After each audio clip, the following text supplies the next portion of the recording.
छत्रपति शिवाजी महाराज की जय भवानी। जगाला समता आणि शांतीचा संदेश देणारे महात्मा गांधीजी, भूदान चळवळीचे प्रणेते विनोबा भावे यांना विनम्र अभिवादन आणि गांधीग्राम आणि पवनारच्या भूमीला नमन। भारतीय राज्यघटनेचे शिल्पकार महामानव भारतरत्न डॉक्टर बाबासाहेब आंबेडकर यांना विनम्र अभिवादन आणि देशाचे लोकप्रिय आणि यशस्वी आणि लगातार तिसऱ्यांदा ज्या देशाचे प्रधानमंत्री झाले त्या आदरणीय नरेंद्र मोदी साहेबांचं मी आपल्या सर्वांच्या वतीने मनापासून स्वागत करतो।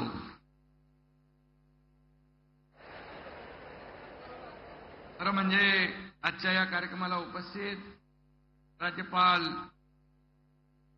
राधाकृष्णन साहेब, आमचे दोन्ही उपमुख्यमंत्री देवेंद्रजी, अजितदादा, केंद्रीय मंत्री मांझीजी, जयंत चौधरी, सर्व व्यासपीठावरील आमचे मंत्रिमंडळातील सहकारी मंत्री, आमचे बावनकुळेजी आणि सर्व व्यासपीठावरील मान्यवर आणि मोठ्या संख्येने आदरणीय प्रधानमंत्री महोदयांना ऐकायला आलेले सर्व वर्धावासीय बांधव भगिनी आणि माझ्या लाडक्या बहिणींनो आणि लाडक्या भावांनो, आपलं मनापासून मी स्वागत करतो।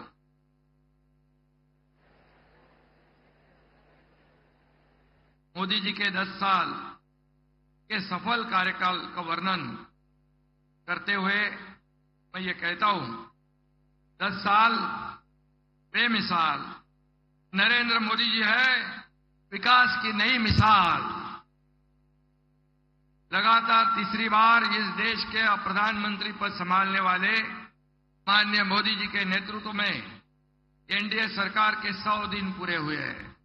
मुझे इसमें कोई संदेह नहीं है कि मोदी जी तीसरे कार्यकाल में प्रगति की गति 3 गुना बढ़ाएंगे और हमारे भारत को नई ऊंचाई प्रदान करेंगे। ये 100 दिन तो एक झांकी है, मोदी साहब की बड़ी इनिंग अभी बाकी है। मोदी जी के नेतृत्व में देश को महासत्ता बनाने का 140 करोड़ जनता का सपना 100% पूरा होगा। आने वाले वर्षों में हमारी एनडीए सरकार दुनिया के सबसे ताकतवर देश की सूची में भारत का स्थान मजबूत करेगी, ऐसा हमें विश्वास है। 21वीं सदी भारत की सदी, ऐसा मोदी साहब ने कहा था। हमारा भी यही कहना है कि 21वीं सदी भारत की सदी, क्योंकि देश के कप्तान हैं नरेंद्र मोदी, और इसलिए मैं उनका फिर एक बार तहे दिल से स्वागत करूंगा। आज पीएम विश्वकर्मा योजना को 1 साल पूरा हुआ है। कारीगरों का हुनर पहचानना, उन्हें सप्लाई चेन की मुख्य धारा में लाना, उन्हें मार्केटिंग ब्रांडिंग का सपोर्ट करना, इतनी दूरगामी सोच सिर्फ मोदी जी की हो सकती है। इसलिए जब प्रदर्शन में हम गए थे तो कई कारीगर कह रहे थे, हम इतने छोटे छोटे कारीगर हैं, आज छोटा छोटा व्यवसाय करते हैं, लेकिन इतने बड़े देश के प्रधानमंत्री हमारे बारे में इतनी बारीकी से सोचते हैं। ऐसे प्रधानमंत्री हमने देखे नहीं। मैंने कहा ना देखे हैं ना देखोगे भी, क्योंकि मोदी जी ऐसे हर विभाग को, हर सेक्टर को मेन स्ट्रीम में लाना चाहते हैं, उद्योजक बनाना चाहते हैं, लोगों को रोजगार देना चाहते हैं। और इसलिए आज महाराष्ट्र में पीएम विश्वकर्मा योजना में 14,72,000 से ज्यादा एप्लीकेशन रजिस्टर हुई है। इस योजना के माध्यम से छोटे व्यवसाय को लोन दिया गया, इससे कारोबार बढ़ा, रोजगार के अवसर पैदा हुए और देश की अर्थव्यवस्था भी मजबूत हो रही है। यह मोदी जी के सबका साथ, सबका विकास के समग्र दृष्टिकोण का सबसे अच्छा उदाहरण है। और इस योजना की पहली वर्षगांठ पर मैं पूरे विश्वकर्मा समाज की ओर से प्रधानमंत्री मोदी जी को बहुत बहुत धन्यवाद देना चाहता हूं। मोदी जी ने देशातील महिलांना आत्मसन्मान मिळवून दिला।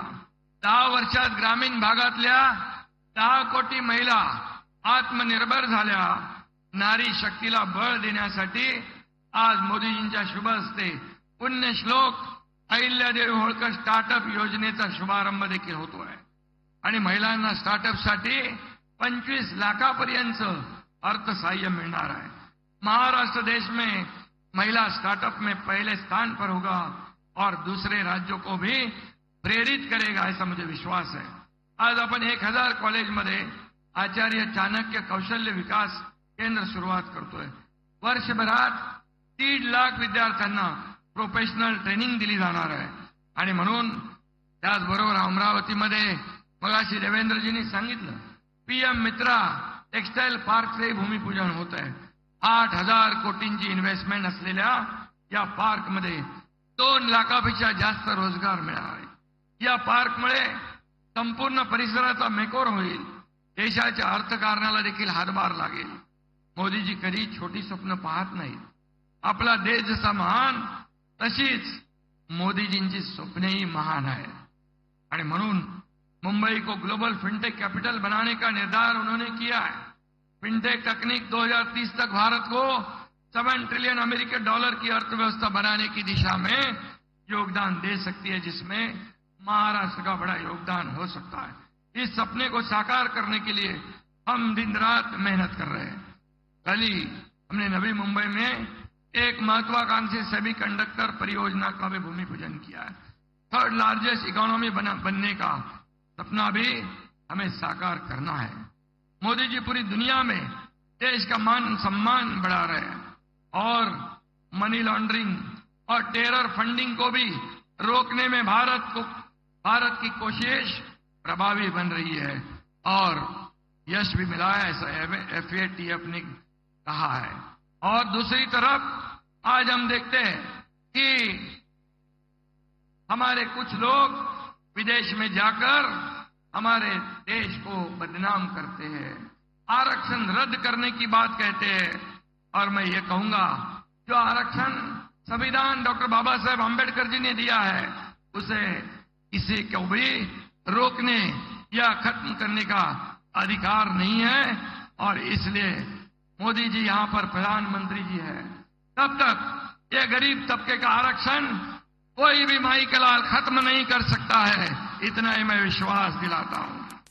लेकिन यहां पर माननीय मोदी जी के मार्गदर्शन में गृह मंत्री अमित भाई शाह जी ने 370 धारा हटाकर हमारे कश्मीर के जन्नत को आजाद करा दिया। कुछ लोग कहते हैं कि 370 कलम फिर लाएंगे। क्या आप दहशतवाद फिर लाना चाहते हो? क्या पाकिस्तान की बोली बोलने वाले लोग जो ये 370 जो कलम हटाने के बाद ये कश्मीर का विकास हो रहा है, क्या विकास को रोकना चाहते हो? आतंकवादियों से मिलकर मिलीभगत करना चाहते हो और इसलिए कांग्रेस को इसका भुगतान भोगना पड़ेगा, इतना ही मैं कहूंगा। मोदी जी ने कई क्रांतिकारी फैसले लिए हैं। अब प्रधानमंत्री मोदी जी ने 1 नेशन 1 इलेक्शन का ऐतिहासिक निर्णय लिया है। मैं मोदी जी का अभिनंदन करता हूं, उनका स्वागत करता हूं। आज पूरा देश उनके साथ खड़ा है। मोदी जी की सभी योजनाएं, सभी निर्णयों का उद्देश्य देश के पिछड़े कमजोर वर्गों का कल्याण करना है और यही उनका एकमात्र उद्देश्य है। आम आदमी का सम्मान बढ़ाना, उनकी ताकत बढ़ाना, उनकी समृद्धि बढ़ाना। हम उनके आदर्शों पर चलकर पिछले 2.25 साल में राज्य के सर्वांगीण विकास के लिए काम कर रहे हैं। इसलिए लाडली बहन योजना हो, लाडला भाई योजना हो, 1 करोड़ 60 लाख हमारी लाडली बहनों के खाते में महीने में 1,500 रुपया, 2 महीने के 3,000, सालाना 18,000 रुपया ये जमा हो रहे हैं। ये संख्या 2.5 करोड़ तक पहुंचेगी। और एक लड़की योजना हो, अन्नपूर्णा योजना हो, लड़कियों को मुफ्त में प्रोफेशनल एजुकेशन हो, वयोश्री योजना हो, तीर्थ दर्शन योजना हो, ये सब योजनाएं नई क्रांति समाज में लाएगी। और मोदी जी के नेतृत्व में महाराष्ट्र के नए विकास के नए शिखर पर पहुंच रहा है। प्रधानमंत्री जी के आशीर्वाद से महाराष्ट्र का विकास बुलेट ट्रेन की तेज रफ्तार से होगा, ऐसा मैं विश्वास व्यक्त करता हूं। शेवटी जाता जाता एवढंच सांगतो, करू महाराष्ट्राचा विकास, आणू सुखाची नांदी, कारण आपल्या मागे खंबीरपणे उभे आहेत नरेंद्रजी मोदी ही। धन्यवाद। जय हिंद, जय महाराष्ट्र।